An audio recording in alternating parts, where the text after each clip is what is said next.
அரிசி 1 கிலோ 100 ரூபா, பருப்பு 1 கிலோ 25 ரூபா, தக்காளி 200 ரூபா, வெங்காயம் 150 ரூபா, எண்ணெய் 15 ரூபா. இதையெல்லாம் தீர்மானிப்பது அரசியல். நீ தனிதினமும் வணங்கிய கோயில் 5 வேளை பூஜை தீர்மானிக்கிறது அரசு அறநிலைத்துறை. இந்த கோயில் அன்னதானம் அதை தீர்மானிப்பது அவர்தான். இப்ப எல்லாவற்றையும் தீர்மானிப்பது அரசு. பிறந்துட்டா பிறப்பு சான்றிதழ் அரசு, இறந்துட்டா இறப்பு சான்றிதழ் அரசு, பிறப்பிலிருந்து இறப்பு வரை அனைத்தையும் தீர்மானிப்பது அரசு. அந்த அரசை தீர்மானிப்பது அரசியல். நல்லா கவனிச்சுக்க.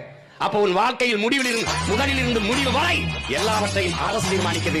அரசை அரசியல் தீர்மானிக்கிறது. அந்த அரசியலை நீ தீர்மானிக்காமல் வேறு யார் தீர்மானிப்பார் என்பது முடிவு.